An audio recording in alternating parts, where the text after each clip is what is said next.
संगीत जगत को एक बहुत ही बड़ी क्षति हुई है। केके बहुत ही मशहूर सिंगर, उनके गाने लोगों के जुबान पर रहते थे, वो अब हमारे बीच नहीं रहे। कल कोलकाता में एक कंसर्ट के दौरान अचानक से उनकी तबीयत बिगड़ी और मौत हो गई। मेरे साथ मशहूर गायक अभिजीत भट्टाचार्य जी मौजूद हैं। सर, अचानक से और सबके जो भी जिसको भी पता चला वो खामोश हो गया, पहली प्रतिक्रिया आपकी? सब इसलिए खामोश हो गए क्योंकि केके खामोश हो गया। सिर्फ केके एज अ पर्सन खामोश हुआ है, लेकिन उसकी आवाज ऐसी गूंजती थी, गूंजेगी, गूंजती रहेगी।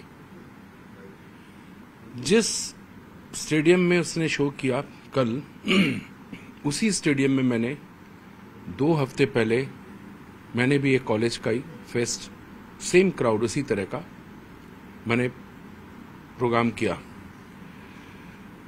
और हम जैसे सिंगर, जहाँ पे केके, मैं, जिनके हमारे हजारों गाने हैं, तो हम सिर्फ आधा घंटा 45 मिनट्स के लिए प्रोग्राम में नहीं जा सकते।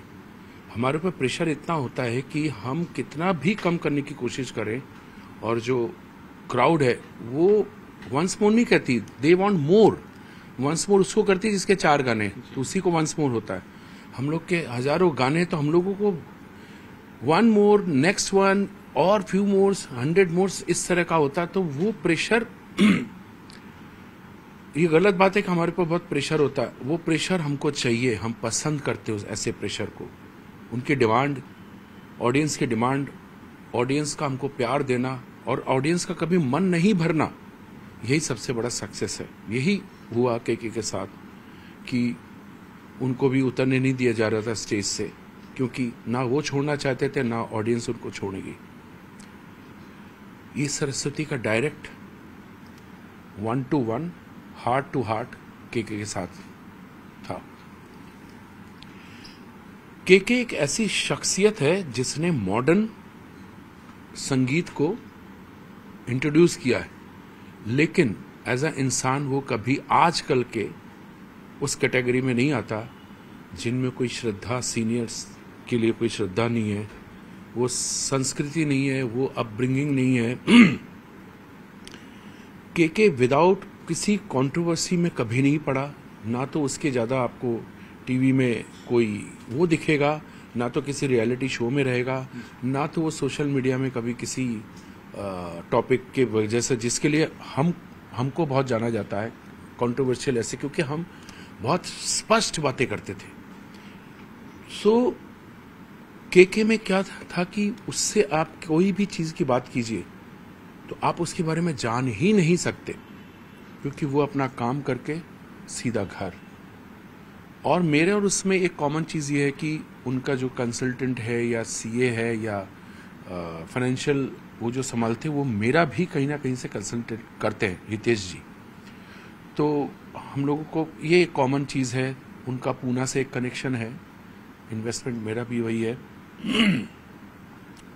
अभी आप मुझसे एक क्वेश्चन कर सकते हैं कि केके के कोई ऐसे क्षण जो मुझे हमेशा याद आता है। बिल्कुल बिल्कुल, अगला सवाल मेरा यही है कि बहुत सारे गाने केके के बहुत ही हिट हुए, लोगों की जुबान पर हैं। आपके साथ कौन सी ऐसी यादें हैं, कौन सा ऐसा गाना है जो आपके दिल के करीब है केके का? नहीं, केके के गाने का सब लोगों को मालूम है, केके के गाने, केके के सॉन्ग्स, लेकिन केके के बारे में सबको नहीं मालूम। मैं केके के बारे में बताना चाहता हूँ एज अ इंसान। ये एक टिपिकल डायलॉग होता है कि बहुत अच्छे इंसान थे, ये बहुत टिपिकल है। लेकिन जितना मैंने महसूस किया, केके कभी किसी के साथ मिक्सअप नहीं हुआ उतना, लेकिन जितना भी हुआ उसमें आप मैं उस आदमी की, इसकी व्यक्तित्व को मैंने पहचाना, उसकी शख्सियत को पहचाना कि बहुत नाइस ह्यूमन बीइंग होना आजकल के दिन में बहुत नहीं होता। सब सेल्फिश तो नहीं होते, लेकिन कोई दूसरों के उसमें अफेयर में पड़ता नहीं है। सेम केके में ऐसा। लेकिन हम फ्लाइट में साथ में ट्रैवल कर रहे थे, ये लॉकडाउन के पहले, शायद 2 साल पहले की बात है, और मुझे एकदम से एक खांसी, या तो उसको ब्रोंकाइटिस बोलिए, या कुछ कॉफिंग का बहुत प्रॉब्लम आया था। और उसी दिन हम फ्लाइट पे साथ में बैठे थे। केके का भी शो उसी दिन शाम को किसी कॉलेज का था, और मेरा कोई मेडिकल डॉक्टर्स का कॉन्सर्ट था। हम लोग बैठे फ्लाइट में साथ में, सीट एक्सचेंज किया, एक दूसरे के बगल में बैठ गए और मेरी अचानक खांसी शुरू हो गई, बहुत नॉन स्टॉप।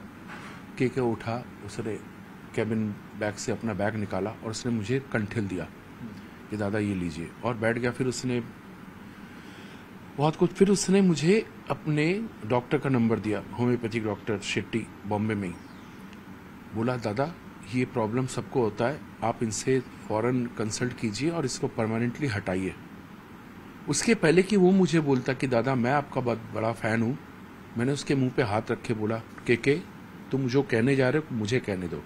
के मैं बीइंग अभिजीत, मैं बहुत जल्दी किसी का फ़ैन नहीं बनता हूँ, ना मैं झूठी तारीफ करता हूँ या सबको या चढ़ाओ किसी को, वो भी नहीं करता हूँ। लेकिन के जेन्युइनली, ईमानदारी से, मैं तुम्हारा बहुत बड़ा प्रशंसक हूँ। फैन अलग कैटेगरी में होता है, वो गाने के फैन हो जाते ही होते, लेकिन मैं पर्सनली इतना बड़ा उसका फैन हूँ इसलिए क्योंकि ये बिल्कुल सच बात है, खरी बात है कि आज जितने भी सिंगर्स के बाद आए सब के की कॉपी करते हैं। कोई पाकिस्तान से आया वो भी के कॉपी करके आया, और कुछ लोग यहाँ पे पाकिस्तानियों की कॉपी कर रहे हैं तो उनको कॉपी कर रहे हैं, जो के कॉपी करते हैं उनको लोग कॉपी करते हैं, तो बड़ा नाम हो जाता है। लेकिन के ने जो एक स्टाइल निकाला वो स्टाइल आज तक चल रहा है। एक ओरिजिनलिटी है। मैं अगर मेरा जो फाइनल, मैं जिसका फैन हूं दैट इज वहां पे खत्म हो जाता है, रफी किशोर।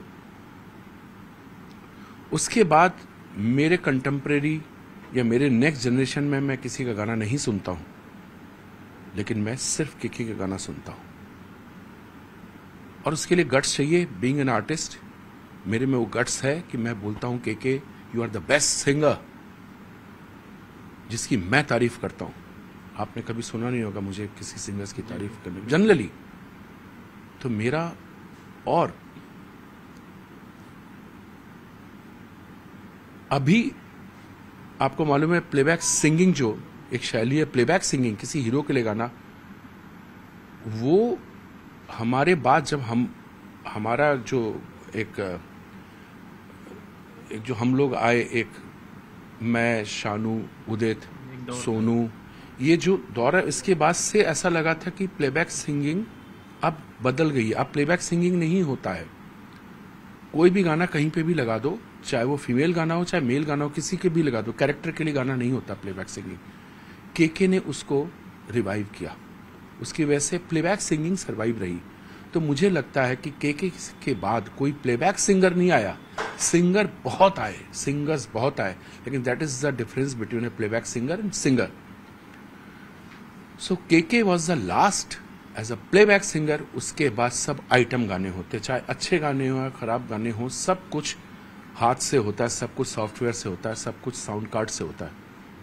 के ने इसको बचा के रखा था। आज तुम नहीं हो। ऐसा क्या गुनाह किया कि हम लुट गए?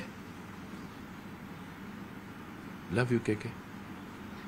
दादा एक सवाल, एक आखिरी सवाल कि आपने कहा कि मैं बहुत बड़ा फैन हूं के का, उसके गाने मुझे पसंद है। आपकी आवाज में कौन सा के का ऐसा गाना है या कौन से ऐसे गाने के जो मेमोरीज हैं जो आप मुझसे शेयर करना चाहेंगे? ये गलत क्वेश्चन है, उसके बहुत से गाने, ऐसा एक गाना नहीं बोल सकता। आपके हिसाब से, आपके हिसाब बहुत अच्छा था, बहुत अच्छा था, इसको और मत करो। तो जाहिर तौर पर यहाँ पर अभिजीत दा जो कह रहे हैं कि के जैसा सिंगर, जिस तरह से प्लेबैक सिंगिंग की बात हो तो उसमें के बाद बहुत सारे सिंगर आए, लेकिन के जैसा कोई प्लेबैक सिंगर हुआ नहीं। कैमरा स्वप्निल के साथ दिवाकर सिंह, न्यूज 18 इंडिया, मुंबई।